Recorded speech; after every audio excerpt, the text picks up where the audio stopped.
Father adopts German Shepherd for his daughter in a wheelchair. What the dog did shocked all. It was a quiet Tuesday evening, the kind where everything feels still, yet something is stirring. John Patterson drove home from the auto shop, his eyes heavy with exhaustion. The rhythmic beat of the windshield wipers was interrupted by a sudden flash of movement through the window of the Denver Animal Rescue Center. There, in a sunlit corner, a young girl in a wheelchair laughed, her hand gently petting a German Shepherd. John's heart caught in his chest. It wasn't just the dog's calm demeanor or the girl's smile. It was something deeper. A promise, a possibility, something that could change everything for his daughter, Emily. John had never believed in coincidences. He had always thought that everything happened for a reason. But tonight felt different. As he parked the truck outside their modest home, he couldn't shake the image of that dog, the connection between the child and the animal, and the hope that glimmered there. "Sarah, I was thinking," John began, his voice hesitating as he sat down at the dinner table. "What if we got Emily a dog? A service dog, one who could help her, be her friend, someone who doesn't see her wheelchair first, but her heart."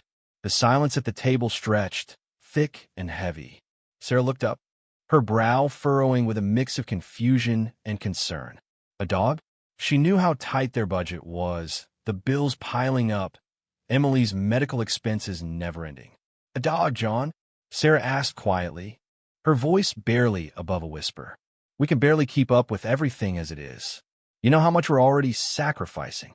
But Emily's eyes, they lit up the moment she heard the word dog. A smile broke through her small face, her blue eyes twinkling. "A dog? Daddy, could we really get a dog?"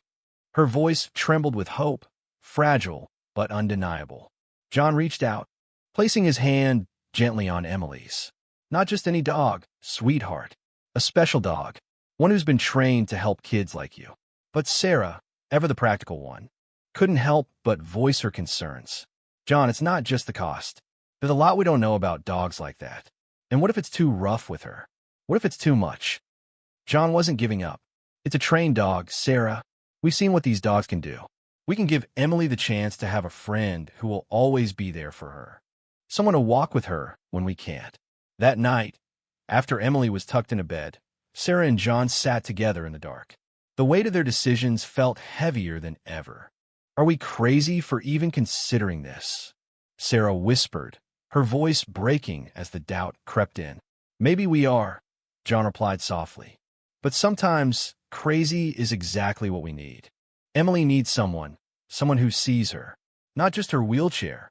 The very next Saturday, Emily, Sarah, and John made the journey to the rescue center. It was a place filled with promise and uncertainty. John had already made up his mind. Emily needed more than just a family.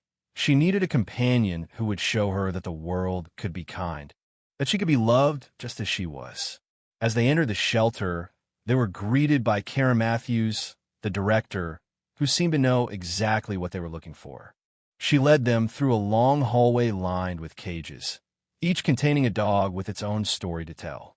But then they reached the last kennel, and everything stopped. Mux, the German Shepherd, sat tall, his amber eyes focused solely on Emily. He was larger than Sarah had expected, his coat a rich blend of black and tan. But there was something about him, something dignified, quiet. His eyes weren't just focused on Emily. They were searching, understanding. "He's different," Karen said quietly, her voice soft but sure. "Max has been through a lot, but his training is impeccable. He's exactly what you're looking for." Emily, who had always been reserved around new things, wheeled herself closer to the kennel. Without hesitation, she whispered, "Hi, Max," her fingers reaching out to the bars. Max stood, his massive frame moving with a surprising grace. He extended his paw, gently placing it on the armrest of Emily's wheelchair. It was as though he understood her need, her uncertainty. He wasn't just a dog. He was something more. John and Sarah exchanged a look, one that spoke volumes. This was it. This was the moment that would change their lives forever. Karen led them to a quiet meeting room, a soft space where Max and Emily could interact without the pressure of the outside world. Emily was the first to speak, her small voice trembling with wonder. "Can we keep him?" John looked down at Emily, his heart full. "We'll make sure he's the right fit. If we do this, we'll make it work." Over the next hour, Max demonstrated exactly why he was different. He helped Emily in ways that words couldn't capture. When she dropped a toy, he fetched it without hesitation, his movements calm and deliberate. He responded to her commands with eager attention, his steady presence offering her something no one else could: peace. But there was a deeper understanding between them, something that neither Emily nor her parents fully realized at the time. Max had found her, and Emily had found her protector. And so began their journey, one that would reshape everything they thought they knew about love, loyalty, and resilience. The morning after they brought Max home was the beginning of something new, a transformation neither John nor Sarah could have anticipated. They had made the decision. Max was no longer just a possibility.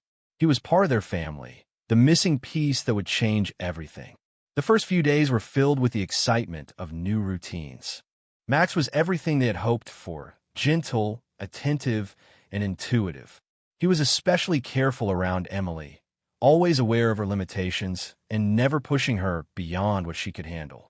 But there were moments, small moments, that spoke volumes when Max showed his true worth. Max had already proven himself to be a guardian in those early days. The moment Emily was frustrated, Max was there, his eyes soft and understanding. When her hands trembled during her daily exercises, Max would gently nudge her, as if telling her to keep going. He wasn't just a dog. He was a partner in her healing. But not everyone saw it that way. As Max adjusted to life with the Pattersons, the neighbors began to notice. It was Mrs. Wilson from next door who first voiced her concern. A German Shepherd? And for a disabled child? "John," she called from across the yard one morning, "are you sure about this? That dog's too big, too unpredictable. Not a good match for Emily." John stood at the edge of their porch, Max calmly sitting beside him. "He's been trained, Mrs. Wilson. He's here to help Emily. He's not dangerous." Still, doubt lingered. The whispers of concern began to spread through the neighborhood, and soon they weren't just talking behind closed doors. They were speaking openly. The rumors swirled. Mux, they said, was a threat. But John wasn't backing down. A week later, the Pattersons took Max to Emily's first physical therapy session with him present. Nicole, Emily's therapist, was skeptical. She had seen dogs in therapy before, but none like Max. "We can't afford any distractions," she warned, her eyes carefully assessing the dog's every move. But Max didn't need to be told twice. He sat, still and patient, by Emily's side as she began her stretches. When Emily's muscles seized up, as they often did, Max was there immediately, his sturdy frame offering support. He moved his body in the perfect position, standing steady while Emily held on to him for balance. For the first time in months, Emily didn't ask to stop the session. "I can do it," she whispered through gritted teeth, drawing strength from Max's presence. That afternoon, the Patterson family celebrated. It wasn't just a victory in physical therapy. It was the first real sign that their decision was the right one. Max was more than a companion. He was a force that was helping Emily face her daily battles in ways no one had anticipated. But the true test came a few days later. It was a Tuesday when Emily fell. It wasn't Max's fault. He hadn't caused her to slip from her wheelchair, but he did everything in his power to prevent it. His quick reflexes were no match for the fall. From Mrs. Anderson's window, she saw it all. She didn't see Max's care, his attempts to cushion the fall. All she saw was a disabled child falling and a dog that couldn't be trusted. The call to animal control was immediate. The officer, Officer Martinez, was calm, but Mrs. Anderson's accusations were loud. "That dog knocked her down," she claimed. "He's dangerous." Emily, shaken but determined, spoke up from her father's embrace. "Max tried to stop me," she said, her voice strong for the first time. "He's my protector. He's my guardian angel." Officer Martinez studied Max, his concern evident as the dog stood by Emily, his amber eyes unyielding. After a few tense moments, he nodded. "This is a trained service dog," he said. "I've seen him with her. This dog is doing his job." That afternoon, Sarah and John held each other in silence. the weight of the situation pressing down on them.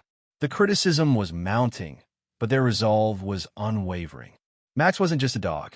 He was their daughter's lifeline. The neighborhood had yet to understand what they did. They didn't see the bond between Max and Emily, nor did they understand the invisible battles she fought every day. The dog wasn't a pet. He was her partner, her guide, her protector. But soon, things began to change. The first shift came when Mrs.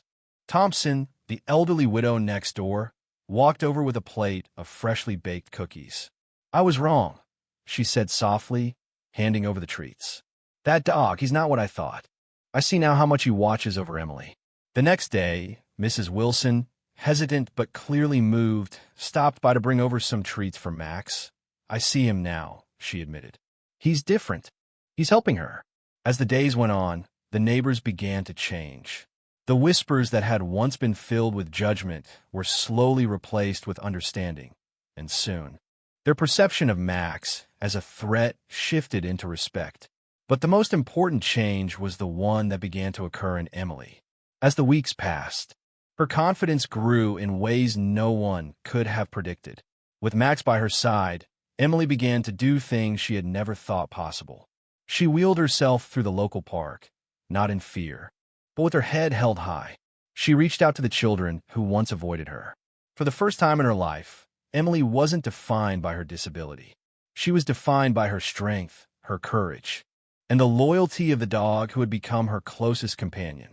The Pattersons had fought hard to find their place in a world that seemed to overlook them.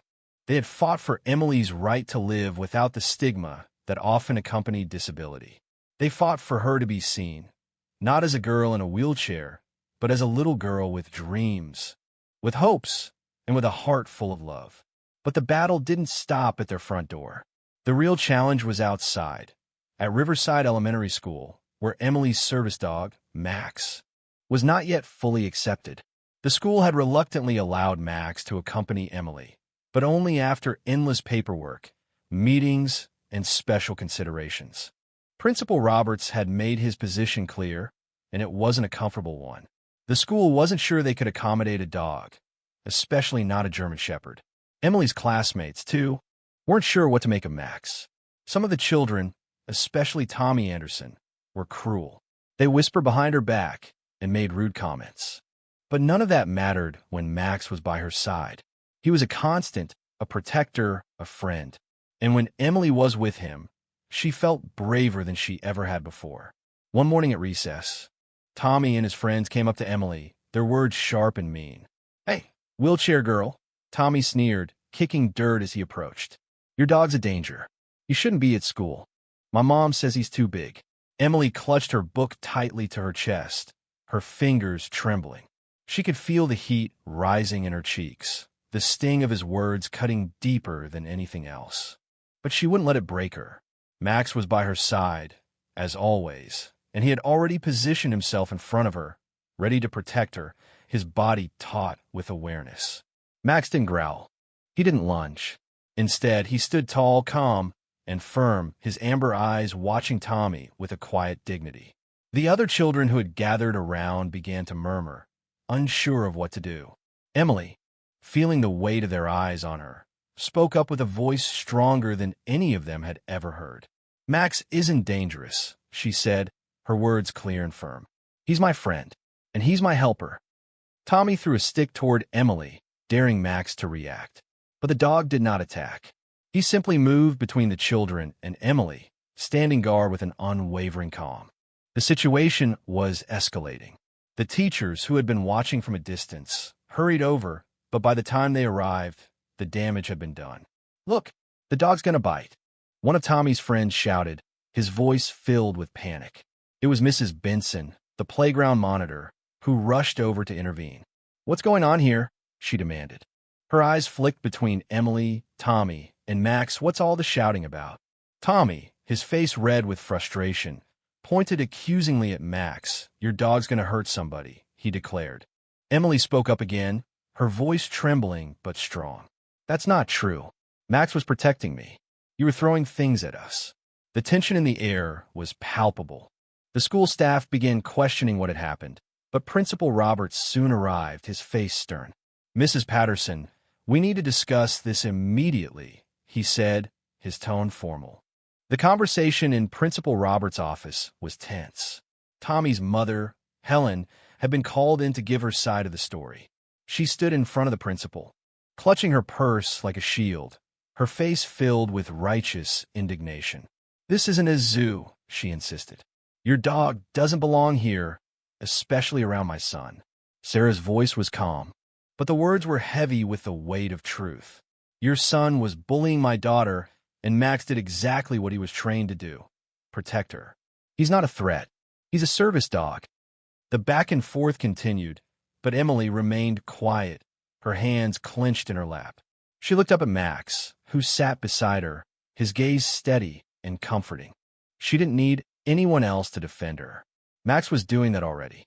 The argument reached its peak when Sarah stood, her voice trembling with resolve. "What about Emily's safety? Does that matter less because she's in a wheelchair? Max helps her live a full life. He's not just a dog. He's her protector, her lifeline." Emily looked up from her wheelchair, her voice soft yet strong. "Max helps me be brave. He makes me feel safe. I don't want him to leave." The room fell silent, and for the first time, the adults, who had been so quick to judge and separate, realized something fundamental. Emily wasn't asking for special treatment. She was asking for respect. She wasn't just a child with a disability. She was a child who had the right to thrive, the right to be seen, and the right to have the tools to help her succeed. And Max? Max was the tool that would help her do it.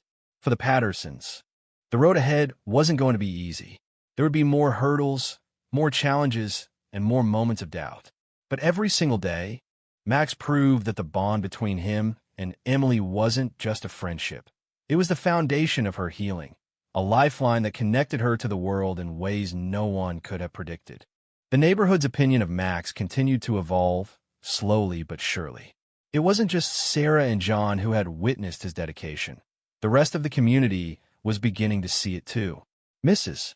Wilson, who had once questioned whether Max was too dangerous, was one of the first to change her mind.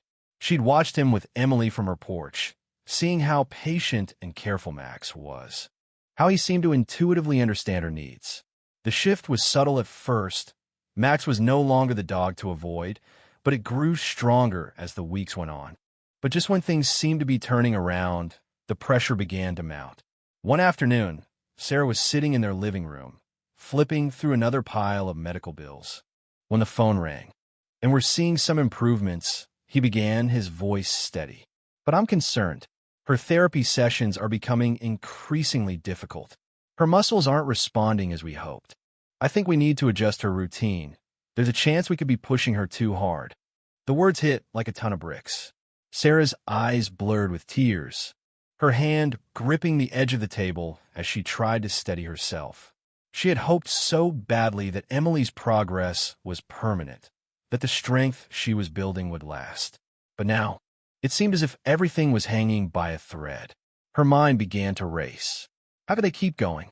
How could they continue to afford these constant treatments, the therapy, the dog's special diet and care? It wasn't just their emotional strength that was being tested. It was their financial one, too. John came in from the garage, his hands still covered in grease from another long shift at the auto shop. He saw Sarah's face and knew something was wrong. He sat beside her, his hand resting on hers, as they faced the reality of their situation. "We can't afford to keep going like this," Sarah whispered, her voice trembling.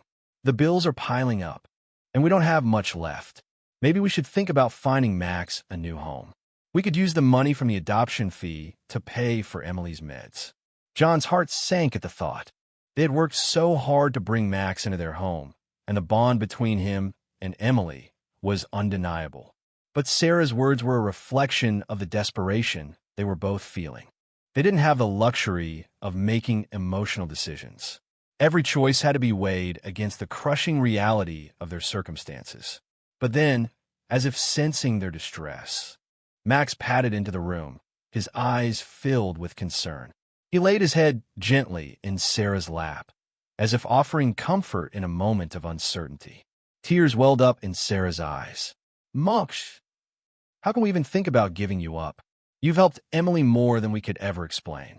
It was in that moment, with Max by her side, that Sarah realized something crucial. They couldn't give up. Not on him, and not on their daughter. Max wasn't just a dog. He was the key to Emily's resilience. He had been with her through every challenge, every small victory, and he wasn't about to let them quit now. The Pattersons' financial struggles weren't over. In fact, they were far from it. But Sarah made a promise to herself that she wouldn't let their circumstances dictate their future. They would find a way. They always did. As the days passed, they began to feel a sense of unity, of strength in the face of their challenges. John took on more odd jobs, working long hours, his body weary, but his resolve firm.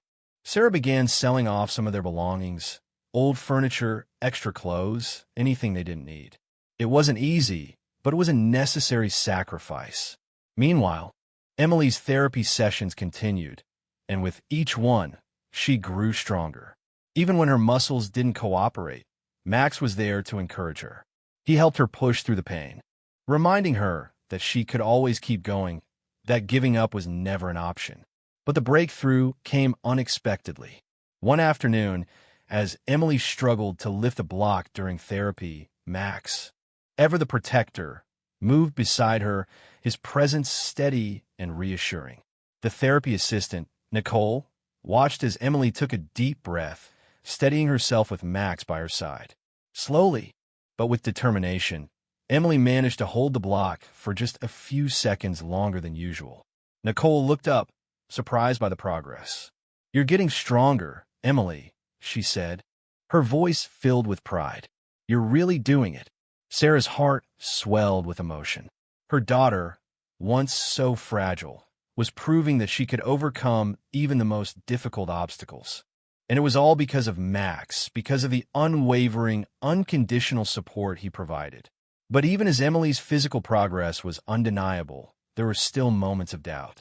One particularly rough day, Emily's muscles seized up unexpectedly during her routine. She fell, and before anyone could react, Max was there, his body braced to catch her, to protect her from the fall. Though he couldn't prevent it entirely, Max's quick thinking minimized the injury. The incident was a turning point for the family, not just because of the physical pain Emily endured, but because of the way Max responded. He was always there, always watching over her. He wasn't just a dog. He was her partner in the truest sense. Everything seemed to be falling into place, but life has a way of throwing curveballs when least expected. For the Patterson family, this test came on an ordinary day, an afternoon that would alter everything they thought they knew about strength, sacrifice, and love. It started like any other afternoon. Emily was practicing her physical therapy in a backyard, her focus unwavering as she maneuvered her wheelchair through the makeshift obstacle course John had set up. Max, ever vigilant, walked beside her, his eyes never leaving her for a moment. They were a perfect team. Max's movements were as graceful as Emily's were determined. Together, they defied the odds. But then it happened. A small, subtle misstep. Emily had just managed to stand for an impressive 30 seconds, using Max as her balance. She smiled with pride, but then disaster struck. The support bar that had been set up to help her stabilize began to give way. Emily fell backward with a sickening crack of the metal bar. Max reacted instantly, launching himself forward, but the momentum of the fall was too much. Emily's head struck the concrete patio with a jolt, and time seemed to slow. "Emily!"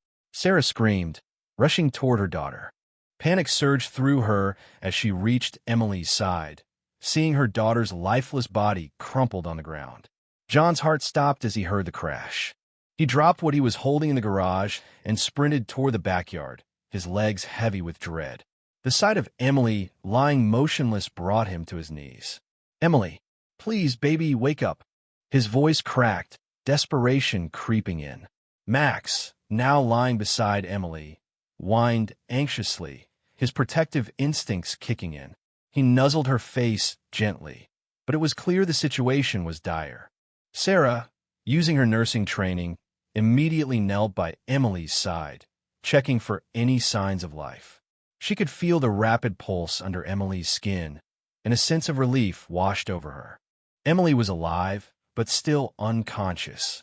"Don't move her," Sarah commanded, her voice steady despite the fear creeping up her spine. "Call 911, John. Now." As John dialed, Sarah held Emily's hand, her tears silently falling as she whispered prayers over her daughter. Max remained by Emily's side, never leaving her. It was as if he knew the gravity of the situation, as if he understood what was at stake. The paramedics arrived within minutes, but they hesitated when they saw Max standing close, unwilling to move. The tension was palpable. The dog was not the issue here. It was the policies. One of the paramedics raised an eyebrow, hesitant to allow Max to remain with Emily. "He's her service dog," John said quickly, his voice firm but full of urgency. "He saved her life. Please, don't make him leave." The senior paramedic stepped forward, looking at Max. "Let him stay," she said, after a brief moment of thought. "If he's been trained, he's earned his place."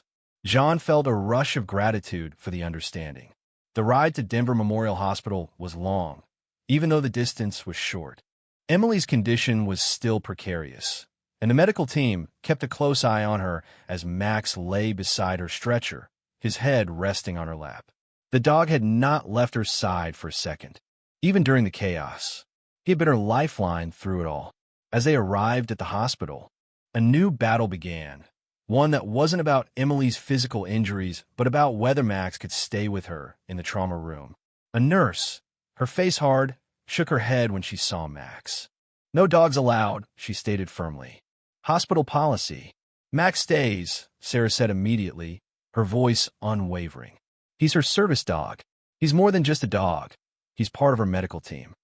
There was a moment of tension before Dr. Catherine Chin, the physician overseeing Emily's care, stepped in. "He stays," she said, her authority clear. "I've worked with service animals before. They alert us to things we might miss. In this case, we need him."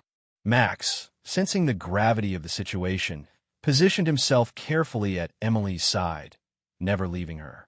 His amber eyes locked onto Emily's face, alert to any changes, and just moments before the monitor showed a drop in her oxygen levels, Max began to whine urgently, pawing gently at Emily's side. "Get a chest series stat," Dr. Chin called out, her voice filled with urgency. The medical team scrambled, responding to the silent alert Max had given them. Hours passed, but the tension never dissipated. Sarah and John sat in the waiting room, their hands tightly gripped together as they stared at the door to the trauma room. Max never moved. He remained close, watching the door, his ears alert to any sign that Emily might need him. Then, the administrator arrived. Richard Morton, the hospital administrator, approached the family with a firm expression. "We can't allow the dog to stay in the pediatric ward," he said. "It's against policy." Sarah stood up, the exhaustion in her bones giving way to a strength she didn't know she had. "You don't understand," she said, her voice cold and sharp. "This isn't just about policy. This is about my daughter's life. Max has saved her life already twice. He's not just a pet. He's a medical necessity." Richard Morton shook his head, the rules weighing heavily on him. "It's not that simple." "But it is," Sarah retorted. "You see, Max isn't just a dog. He's her protector, her lifeline. If you remove him from her, you're not just breaking policy, you're breaking the bond that's keeping her alive." In the end, it wasn't the hospital administrator's decision to make. After more arguments, support from medical staff, and a rally of disability rights advocates who fought for Emily's right to have her service dog with her, the hospital caved. Max would stay. The day Emily woke up, it wasn't just the sound of her parents' voices that filled her ears. It was the soft whine of Max, his head resting gently on her chest, his body warm and reassuring against hers. In this chapter, the Patterson family faces their ultimate test, a moment where not just their physical resilience, but their emotional strength is challenged. It's a reminder that life's most difficult tests are often the ones that force us to fight not just for ourselves, but for those we love. Max showed that true love isn't passive. It's an active force, a commitment to be there no matter the cost. Have you ever been in a situation where you had to fight for what mattered most to you? How did you find the strength to keep going? Share your story in the comments below. If you found inspiration in Emily and Max's journey, subscribe to Heart Force for more powerful stories of hope, love, and transformation.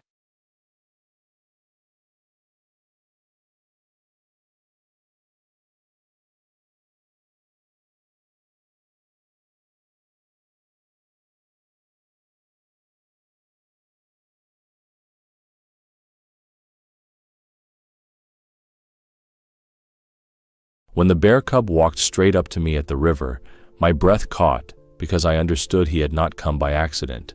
I was alone on the bank before sunrise, the water speaking its low, steady language, the world still half asleep. I had my line in, and my mind on nothing in particular, and then the bushes behind me breathed, and out he stepped, small and dark and shockingly quiet. For a heartbeat I forgot my own name. I told myself he would see me, spook, and vanish into the trees, like any wild thing with sense. I figured that would be the end of it, a quick scare to tell its supper, but he kept coming. He was close enough that I could see river mist beading on the soft fur of his muzzle, his paws set down careful and deliberate, not sneaking, not charging, just choosing me. He lifted his head and looked right into me, not past me, not around me, into me, like a person who has something to ask and is trying to find the words. I felt my shoulders climb toward my ears and my hands go useless. He should have bolted. He should have broken the spell, snapped a twig, and stormed off like the forest was closing a door. Instead, he stopped an arm's length away and sat down. I could hear my heartbeat above the river. The air smelled like wet stones and fish, and a trace of wood smoke from the village. The cub tilted his head, and I realized my fingers were still wrapped around the handle of my bucket. The silver backs of fresh fish flashed inside, a small, private treasure. He saw it. Of course he saw it. I braced myself for a sudden swipe, a little body powered by a big lineage. I tightened my grip and told myself to stand tall. Then he did something so gentle I almost choked on it. He stretched one paw toward the bucket and stopped short, claws tucked, pads open, as if he were reaching toward a hot stove and asking permission with his eyes. The paw trembled. A small sound left his throat. Not a growl, not a snarl, more like a thin, hopeful whine that startled me more than any teeth could have. He looked at me like I was his own. In his eyes there was such a plea that I felt heat rise in my face, and my eyes stung, and I hated that he could see me wobble. I glanced over my shoulder, half expecting to find his mother like a shadow at my back, but the trees held their breath and gave me nothing. Every rule I knew shouted in my head. You do not feed the wild. You do not stand this close. You do not turn a story into a wound. I swallowed and tried to step away, but my boots had decided to root to the mud. The cub lowered his paw, then lifted it again, the tiniest movement, almost a nod, a child knocking softly on a locked door. There is a space where fear and mercy meet, and I swear I stood right there. The river slid past like a long thought. I could feel the cold lifting off it and gathering on my skin. I loosened my fingers from the handle. Just a little, just enough to show him I was not going to fight. He did not rush. He did not even breathe louder. He only watched my hands the way a person watches the hands of a doctor, waiting to hear if the news is good. I should scare him off, I told myself. Clap, shout, throw a stone. My mouth opened and no sound came. The cub flicked his ear at a fly, then looked back at me, and in that tiny pause I heard my own father's voice, something about how living things know when you mean harm and when you do not. I did not mean harm. I could not make myself mean harm. That realization frightened me more than the animal did. He reached again, slower than slow, and this time his paw touched the metal rim of the bucket with a soft, careful tap, like a polite knock. The sound was so small and clean it sliced right through me. I nodded without meaning to. He took one fish between his teeth, not snatching, not tearing, almost delicate. He stepped back a pace and set the fish on the ground between us, as if to show me he was not stealing. He looked up, waiting. I thought he would grab it and run, that he would vanish into the green, and my legs would finally work, and I would breathe again and get the story out of my system by sundown. I thought he would do what wild things do, but he did something I will not forget as long as I live. He set the fish between us like a gift, and then, as if the ground itself had told him where to be, he sat right at my boots and reached his paws toward the bucket. Not a lunge, not a grab. He lifted those small paws with the claws tucked away, held them there, and looked up at me the way a child looks at a door he cannot open alone. My throat went dry. I thought he was just hungry. I thought he would eat and run, and the river would take the moment with it like it takes leaves in spring. He didn't eat. He touched the metal rim again with a soft tap, waited, and made that thin, breathy sound that was not a growl and not quite a cry. I could feel the warmth of his body through the leather of my boots. He was too close, and somehow I could not step back. He glanced at the fish on the ground, then at the bucket, then straight into my face. He was asking, not stealing. That was the part that knocked the wind out of me. I slid one fish loose and held it out, because every part of me was shaking, and still some quiet piece knew it was the right thing. He did not snatch it. He took it carefully, retreated one small pace, set it down beside the first, and pressed it closer with his nose as if he were lining up a pair of shoes. He looked over his shoulder toward the tree line and then back to me, waiting. I felt something in my chest lift like a bird. He scooted nearer, paws back to the bucket, showing me his open pads again, and I heard myself say, slow, like he spoke my language. My hands remembered their job. I eased another fish out, smaller this time. He watched my fingers more than the silver body, watched the way I moved, the way the river watches its own banks. He took that fish as gently as the first. He did not taste it. He did not even mouth it. He carried it like a promise and put it down beside the others. The river kept its steady talk. A jay heckled us from a branch and then thought better of it and went quiet. The cub touched my boot with the side of his face, a quick brush like he was steadying himself on me, and my knees went weak. He looked up in a way that burned right through my fear. He looked at me like I was his own. In his eyes there was a plea so clean I could not stand it.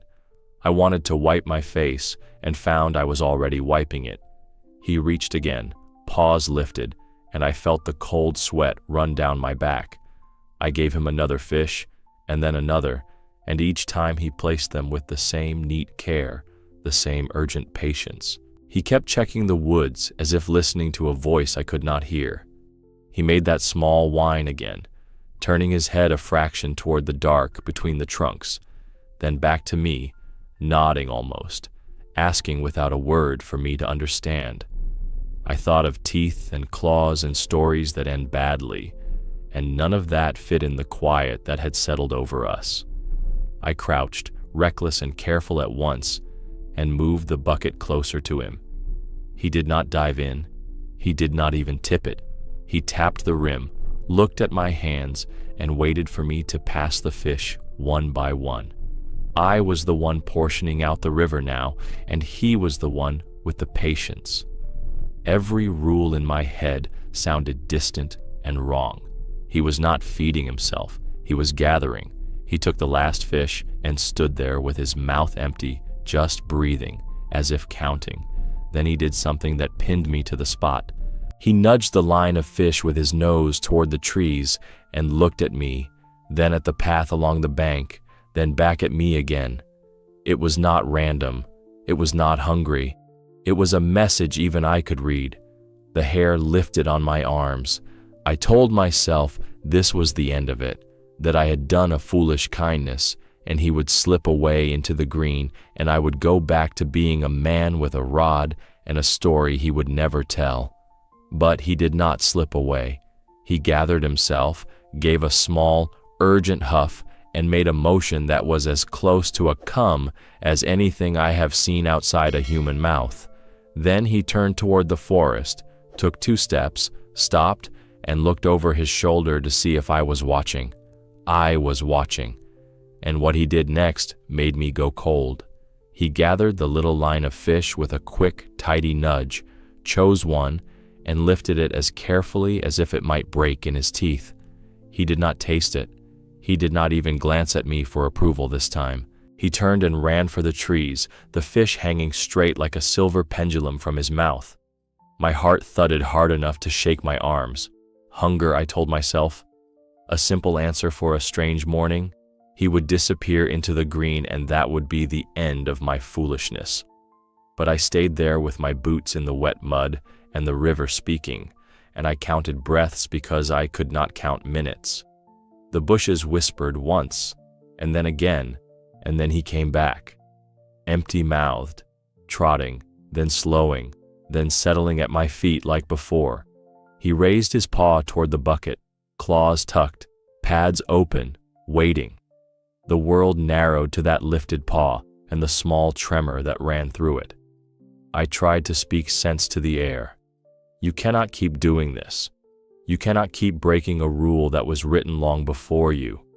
My hands betrayed me. They found another fish, slid it free, held it out. He accepted it, gentle as rain, stepped back, looked at the woods, and then looked at me so directly I felt myself flinch. He looked at me like I was his own. In his eyes, there was such a plea that I did not even notice when I pushed another fish into his reach. He left again without eating.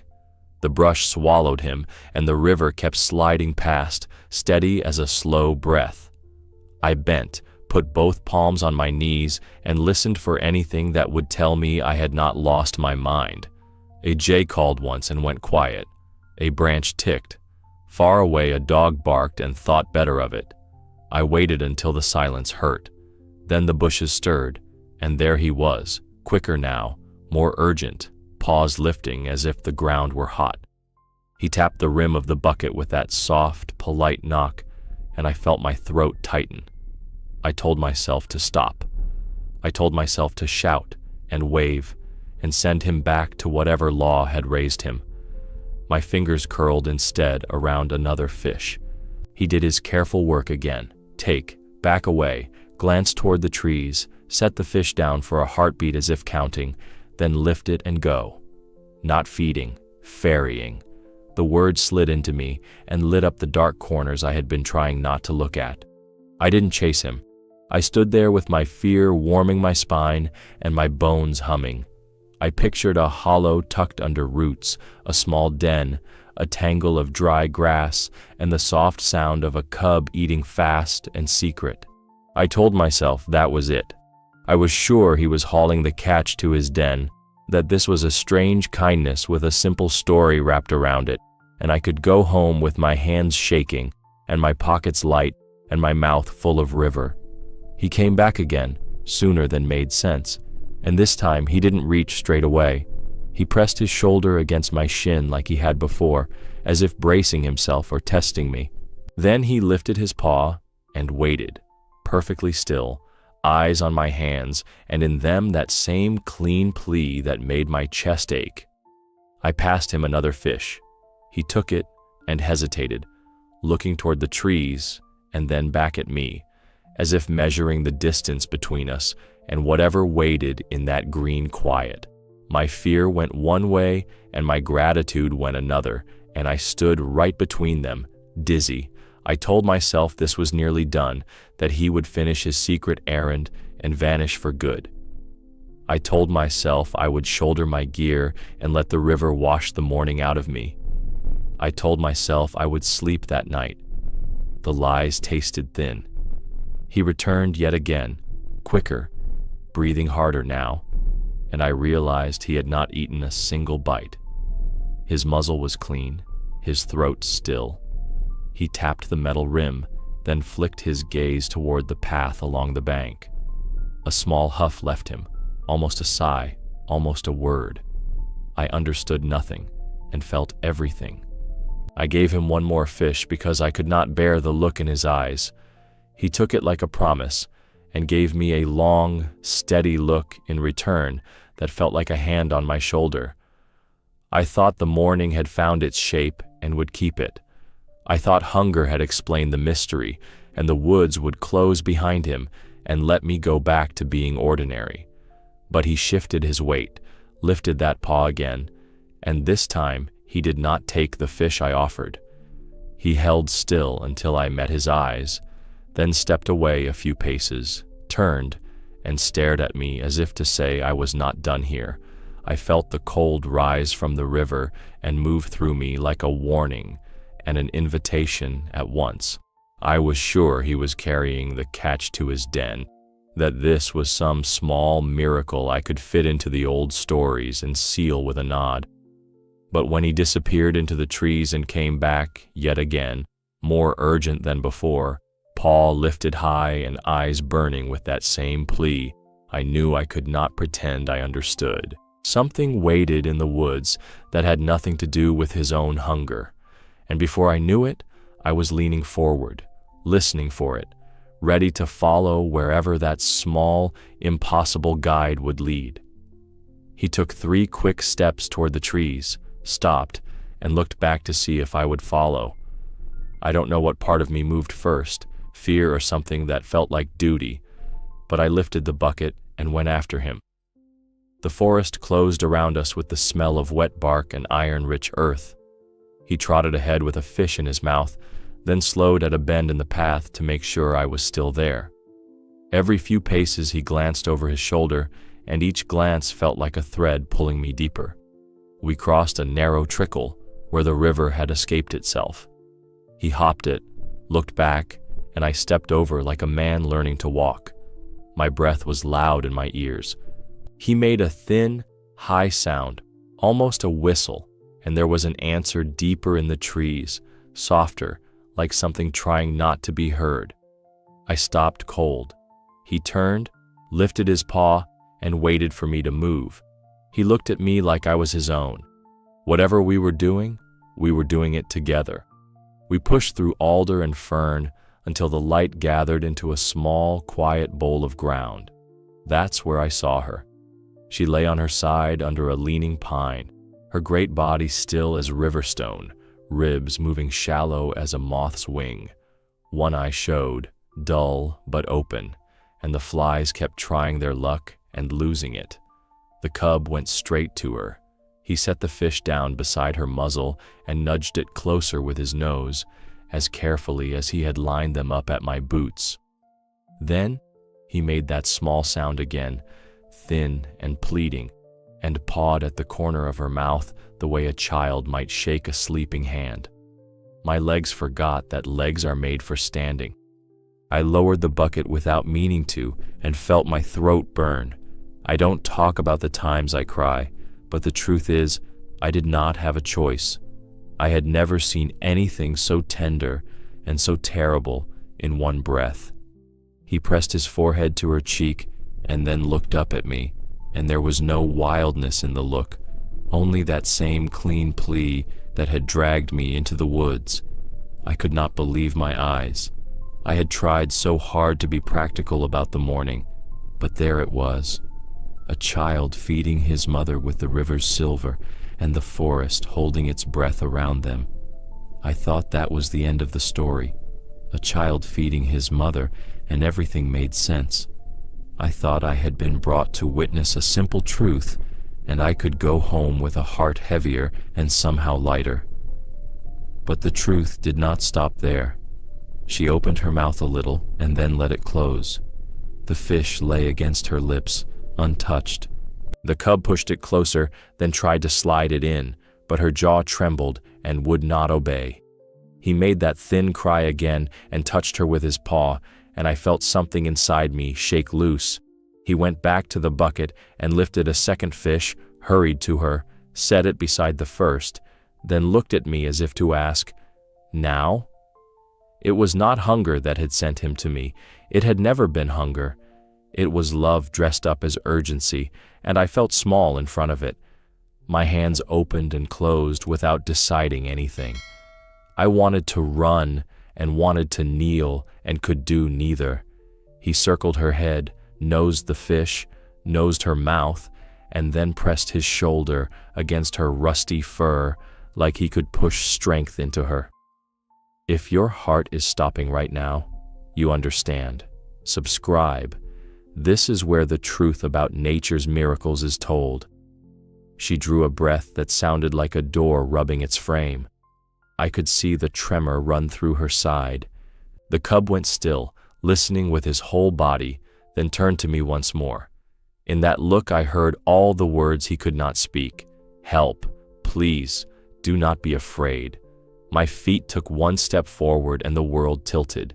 Every rule screamed, every instinct pushed back. And yet the way he watched my hands made those rules sound far away, like someone else's instructions for someone else's life. I crouched at the edge of their circle and put the bucket down between us. He did not bristle. He did not warn me off. He pressed closer to her and left space for me the way you might make room at a bedside. I felt the cold of the ground through my knees and the heat of fear along my spine. I slid one fish nearer to her chin. Her nose twitched. The cub gave that tiny, breathy sound, hopeful and breaking my heart at the same time. I wanted the forest to tell me what to do. I wanted a sign that would make this safe, sane, permitted. Instead, I had a small bear who had chosen a man with a bucket and brought him into a quiet clearing to witness something too big for words. I lifted the fish again and tried to angle it, clumsy and gentle at once, and her lip quivered but would not part. I told myself I had seen all there was to see, that I would back away and let the world arrange itself without me. I told myself the story could end here because it made a kind of sense, a circle of care in the shadow of a leaning pine. But the cub looked from her to me and back again, and that clean plea in his eyes refused to let me go. I thought it was the end. It wasn't. The forest had held something else behind its teeth, and I could feel it waiting just beyond the next breath. She tried to open her mouth and could not. The fish lay bright and useless against her lips. The cub fussed in a small circle, whining under his breath like a kettle about to sing. He nosed the fish, pushed it closer, pawed at the corner of her jaw with the care of someone handling glass. Her breath came thin and ragged. I felt the whole forest lean in and listen. I told myself to back away and let the wild keep its rules. I wanted to leave and forget this, but my feet locked where I stood.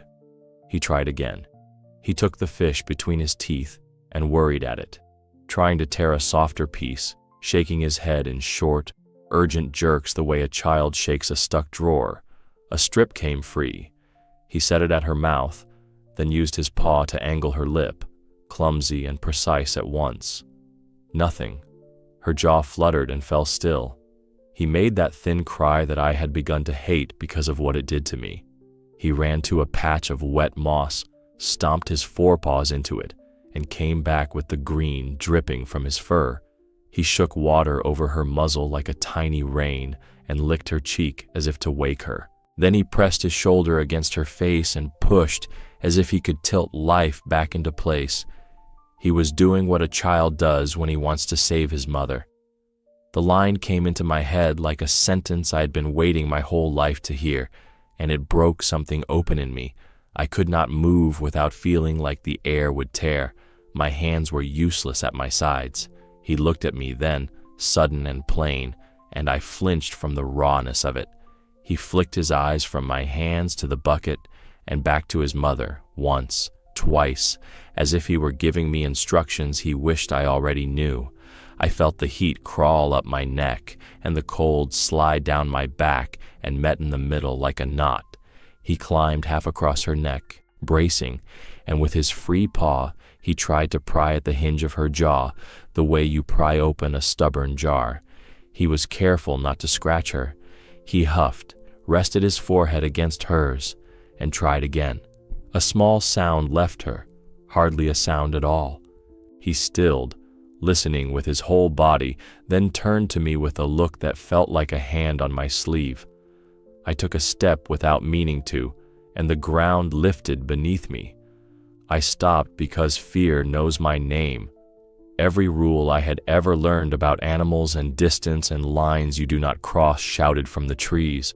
I told myself I was a fool with a bucket and a bleeding heart, that this was not my place, that kindness could be a kind of harm. I told myself to go. The cub nudged the torn strip of fish against her mouth again and made that small, breathy whine that reaches deeper than any shout. He got an idea then. I swear you could see it land. He grabbed the strip, chewed it once, twice, to mash it softer, and tried to pass it with his tongue along her lip, as if feeding her the way she had once fed him. It did not work. He tried again. He kept his claws tucked, his movements small, his patience endless. I could not breathe right. The line between fear and reverence blurred until I stood in both at the same time and shook. He gave up on the strip and went for another fish, smaller, more tender. He laid it across her mouth and held it there with his paw, waiting, counting breaths. When she did not move, he took his paw away and glanced at me with a question that had no words. The look said everything. Help, please, do not make me do this alone. My legs bent on their own, a slow fold, like a man kneeling at a bedside. I reached out and snatched my hand back like I had touched a live wire. My chest hurt. The air tasted like metal. I stared at my useless fingers and hated them for their shaking. He did not bristle at my nearness. He did not block me. He made a little space, as if shifting over to share a pillow, and kept one paw on her fur so she would know he was still there. That trust cut me deeper than any tooth could have. I told myself I had seen enough, that the story had its shape. A child feeding his mother with all the grace a small body can hold. I could walk away with the truth of it burning clean in me and let the woods close behind my back. I pictured my door, my chair, the way silence would sit with me in the dark. I even took a breath for leaving, but the cub's eyes would not let me go. He glanced at the bucket, at my shaking hands, and then right into me, steady as a vow. My throat worked around words that would not come. I slid the bucket a hand's width closer, and he did not flinch. He placed his paw lightly on the rim, as if blessing the motion, and looked between us again. The sound that left him then was so soft, I almost missed it, a thready thread of need pulling through the space. I understood nothing and everything in the same instant. I thought the forest had shown me all it had to show, that I could step back and let the ending land where it wanted. I thought the lesson was simply this love on the ground, and I could carry it home like a lamp. But the way he waited for my hands told me the story was not finished. I was one breath from running and one breath from reaching in. I did not know it yet, but the next breath would decide which kind of man I was. I slid one fish along the needles until it touched the seam of her lips. My hand shook so hard, the scales rattled against the metal of the bucket. Sweat ran down my ribs, though the shade was cool. I could feel my heartbeat in my teeth. I told myself this was as far as I would go, that I would set the food close and back away and let the forest decide the rest. I thought my courage would end there. And then I saw his face. He did not bristle or bluff. He did not show teeth. He watched my hands the way a drowning man watches the rope that's been thrown to him, and his eyes softened into something I can only call thanks. He blinked slow, lowered his head, and breathed out a small, even huff as if to steady me. I angled the fish a fraction, clumsy with fear, and the tip of her tongue flicked once, a frail pink petal against silver. It was almost nothing, and it took the breath right out of me. I eased another fish closer, then another, making a little crescent against her muzzle like a plate set at a bedside. The cub fussed, then settled, then pressed his shoulder to her cheek as if to lend her his small strength. He looked at me like I was his own. I could hear the river far off, a low promise. I wet my fingers with spit, then with the last of the water in the bucket, and touched the fish to her lips so the scent would carry. My hands would not stop shaking. I was afraid they'd tear me apart, but I felt I was doing what I had to. The bucket went light too quickly. I stared into its shine and felt a fresh wave of panic. I whispered, "Stay," to a cub who did not speak my language and stood slow so the air would not shatter. He did not move to stop me. He stepped aside, giving me the path, then checked his mother and looked back as if to say, "Hurry." I backed out of the clearing, never turning my spine to them, and when the trees swallowed the sight of them, my legs finally found speed. At the river, I worked like a man chased. The line sang, the water gave, and every splash sounded too loud. I kept to the shallow edge, hands numb, eyes on the dark line of trees. I did not count the fish, only the pulls, and when the bucket held weight again, I ran. Branches slapped my sleeves, and the forest seemed to lean out of my way and then close behind me like a door. He met me halfway, small and intent, and matched my steps back to the clearing. I set the bucket down and could not make myself breathe until I saw her chest still lifting, thin and stubborn. I laid the fresh fish near her mouth one by one, smaller first, softer bellies pressed to her lip to slick it. The cub watched, then mirrored me, nudging in the same slow rhythm I had used, careful as a nurse. The sight of it cut me open. He was learning from me while I tried to learn from him. That is the only way I can say it. I moved a little closer, then a little closer again, until I could feel the heat leaving her fur and the cool gathering under the pine. The cub didn't crowd me. He edged to the side like someone making room on a crowded bench. He kept one paw on her neck, a light touch that said, "I'm here." I angled another fish, willed her jaw to remember, and there it was again. A faint lick, the barest taste.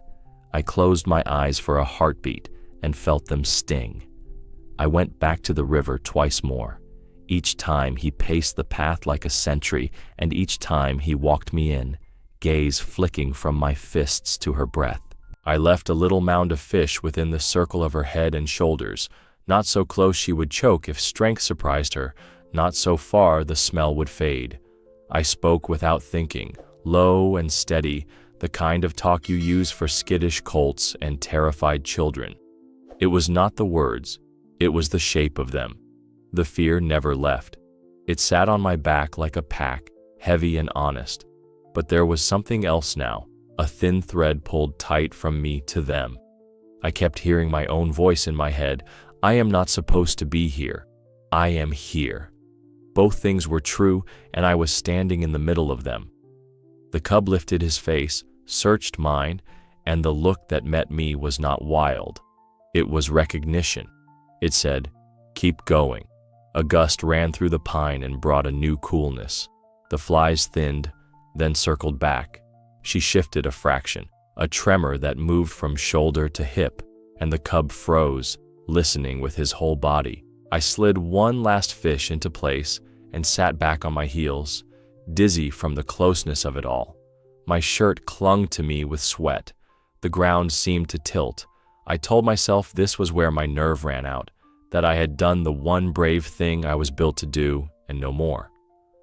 I thought my courage would end there, that I would leave the food and back out of their lives and let the forest hold what remained. I even pictured myself walking home slow, letting the river clean my head of what I had seen. But when I shifted to stand, the cub stepped forward, touched the rim of the bucket with his paw like a bell, and lifted his eyes to mine with that same steady plea. It was not over, his look said. Not yet. And some part of me, the part that had followed him into the trees, understood that I would be asked for more than one brave act before the day was done. The next morning I went before first light, telling myself I would bring a little and be done. He was already there, sitting where the sand darkens at the water's edge, facing the path like a sentry who had kept his post all night. For a heartbeat, I thought he might have given up on me. That yesterday was the whole story, and the forest had closed the book. Everyone thought his mother would not make it, and that would be that. But he stood when he saw me, lifted his paw in that small, careful way, and I knew I was not finished. I handed him a fish, and he did not eat. He turned at once and led me in, stopping at the little stream so I could step across, then glancing back until I followed. In the clearing she lay as before, breath thin, eyes half open. He set the fish by her mouth and pressed his shoulder to her cheek, the same tender ritual as yesterday.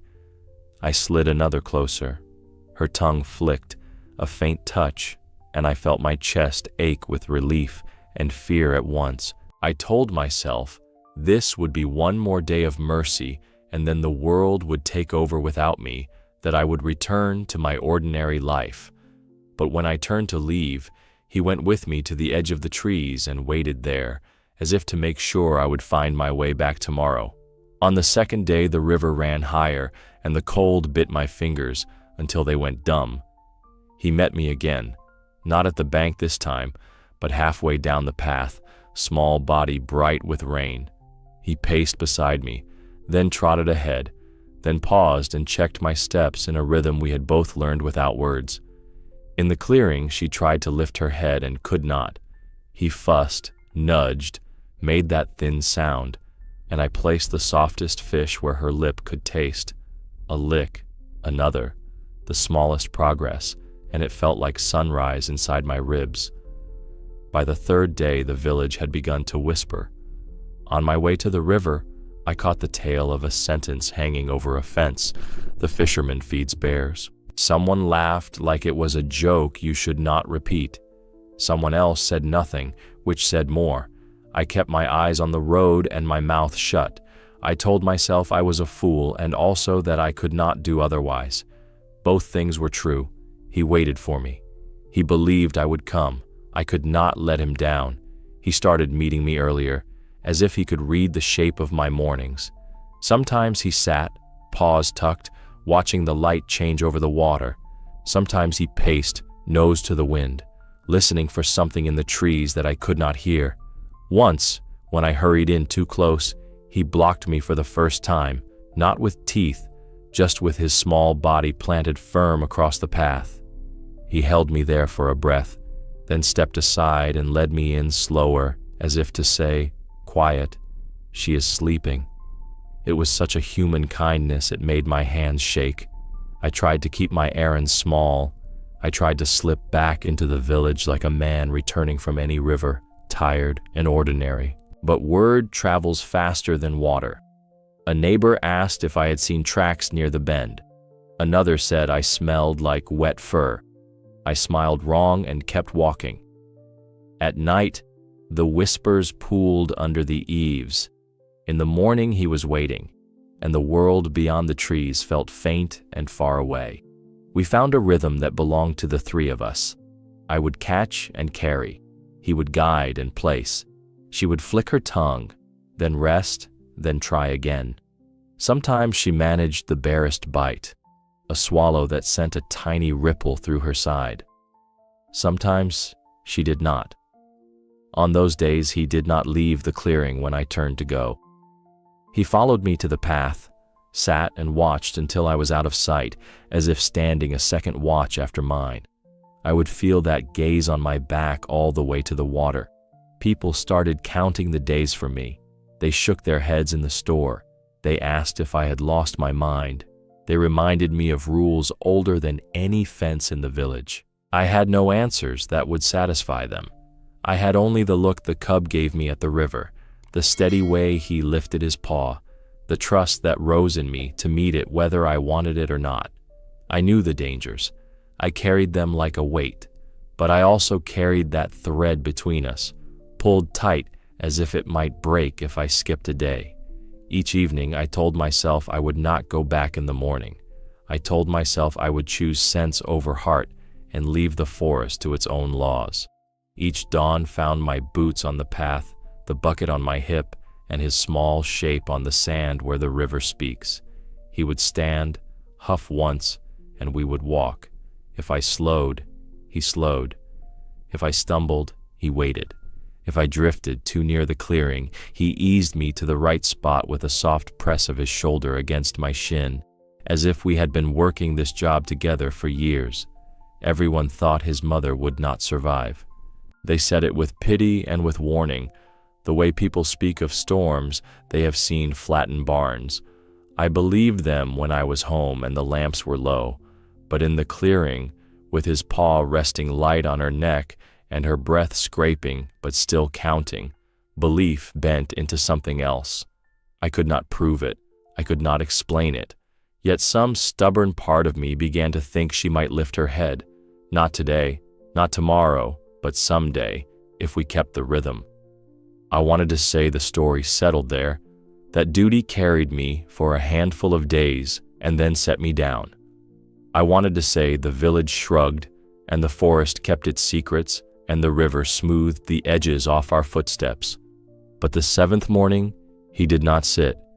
He stood at the water's edge, looked past me toward the village, and then back into the trees with a kind of bright urgency I had not seen before.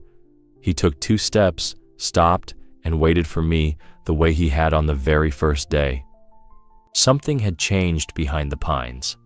I could feel it in my bones, like the pressure drop before a storm. I did not know it yet, but the forest was about to show me more than survival. He was waiting at the water with that bright urgency that made my hands shake, and when we reached the clearing, the air felt different, thin and electric, like the moment before thunder chooses a tree. She drew a breath that sounded stronger, and then another, and then, God help me, she tipped her chin an inch. I froze where I stood, fear leaping first because a mother on her feet is danger with a heart in it. I told myself this was the edge, that I should leave the fish and back away and let the forest finish what it started. I thought this was the end of it, a mercy given and received, and the world would close the door. But she kept gathering herself in small, stubborn pieces. Her jaw worked once. Her tongue found the softest belly I had laid at her lip. She took a bite that would shame a sparrow and swallowed it like a victory. The cub pressed his shoulder to her cheek and made that breathy sound that I had learned to hear as hope. I did not know where to put my hands. I wanted to clap and I wanted to pray, and I ended up holding my breath until the edges of the clearing went soft. Word ran faster than the river. On the path, I heard feet stop and then keep going. At the trees, I felt eyes that did not enter, held back by fear and by a rule older than fences. By evening, the village had a new whisper. The animal lived because a man kept bringing fish, because her child kept asking for help and would not stop. Some said miracle, like they were testing the shape of the word in their mouths. Some said madness, softer. I kept my mouth shut and my boots pointed at the water. The next time I came, the cub did not rush me. He stood square in the trail, lifted his paw, and let me pass as if we were changing places at a sickbed. In the clearing, she turned her head to me, slow and heavy, and I nearly stepped back on instinct. Fear threw up its hands. Tears walked past it. I was crying before I knew I had started. She blinked, a slow, stubborn shudder, and I saw a line of wet fur along her jaw where she had managed to clean herself. It was nothing, and it was everything. She tried to lift her chest and could not, and then she tried again and got an inch more than before, and the cub danced 3 small steps and caught himself like a child passing a test and remembering to be quiet in church. I slid the fish closer, and he matched me, careful as always. She took another slow bite, rested, and took another. I felt the fear ebb and flow in me like tide, and under it something like awe, like standing in a doorway while a room remembers its own light. People started coming to the river at hours they never used to. A friend of mine asked if I'd seen the eagles lately and did not look at my face while he asked it. An old woman with a scarf over her hair stood at the edge of the trees and made the sign she makes when the weather shifts. No one crossed the line into the clearing. The forest held that border, and we all respected it. But everyone knew. I could feel it in the way the path grew a little smoother under new feet. One afternoon she pushed harder and found her front paws. She braced there, trembling, and looked at the cub like she was counting his breaths to steady her own. He made that hopeful whine, the one that threads a needle straight through a man's chest, and she lifted a fraction more. I leaned forward without meaning to, caught myself, and shook. She sank back down, and I felt fear rush in again, a cold that started in my stomach and climbed. Then she tried once more and held the rise long enough to take 2 bites in a row. I had to sit back on my heels because my legs forgot what standing was. He waited for me. He believed I would come. I could not let him down. The words kept showing up in my head like a bell I could not stop hearing. He watched me place the fish. He watched me step away. He watched me breathe. He looked at me like I was his own. And for the first time since the morning he found me, I let myself believe we 3 had made a small family out of fear and patience and river water. Not the kind with walls, the kind that lives in the space between breaths. The village turned a corner without saying so. The jokes got quiet. The warnings softened. A boy left a trout on a rock near the bend and ran away, and the next day there was another trout in the same place, and another after that. An old man nodded at me and then at the trees, and that was all. No one needed a speech.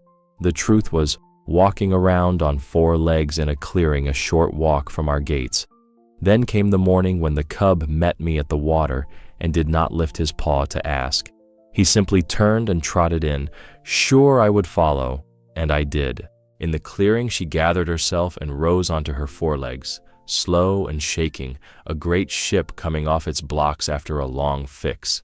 She collapsed once and tried again. The 3rd time she held it and panted there, head low, eyes half shut. The cub pressed against her chest like a brace and did not move. I could feel my fear and my joy arguing inside me, and both of them were right. She sank back down, took a thin drink from the scent of fish, and closed her eyes like a door that finally fits its frame. People say the animal lived because a man brought fish, and because her child would not take no from the world. They say it in the store now without the sideways smile. They say it at the pump like they are remembering their own mothers. I hear them and keep my hands in my pockets and feel something in me go quiet and wide. I do not pretend I deserved any of it. I just carried buckets and tried not to break. I wanted to believe that was the end, right there. Strength returning, a village humbled, a cub who had found a way to ask for help and been answered. I thought the story had taken its final shape and would coast to a stop with the river carrying our footprints away. But the next day at the bank, he did not sit or pace or knock his paw on the rim. He stood in front of me with his mouth empty and his eyes very clear, and I understood in my bones that something else was coming, something I had no name for yet, something that would ask for a different kind of courage. He came one more time, just after first light, when the river is all breath and no voice. I was already there with the bucket heavy at my feet and my hands gone dumb. He stepped out of the brush without a sound, smaller than the fear in my chest and bigger than anything I knew how to hold. I waited for the tap of his paw on the rim, that soft, careful knock he used like a word. He didn't touch it. He didn't even glance at the fish. He sat down across from me on the sand, squared himself like a person, and looked straight into me. My heart stalled. The river seemed to lean closer to here. He held my eyes the way people do when they are about to say something they have been rehearsing all night. I reached for a fish anyway, because habit moves faster than the mind. I held it out. He did not take it. He flicked his ear at a fly and kept looking at me, still as a held breath. The world narrowed to his face and the space between us. I tried again. Smaller fish, held lower, palm open. He leaned forward and I felt the heat rise up my back, ready for the quick snatch, the splash of retreat. He only sniffed, slow, polite, then turned his head as if to say, "Not today."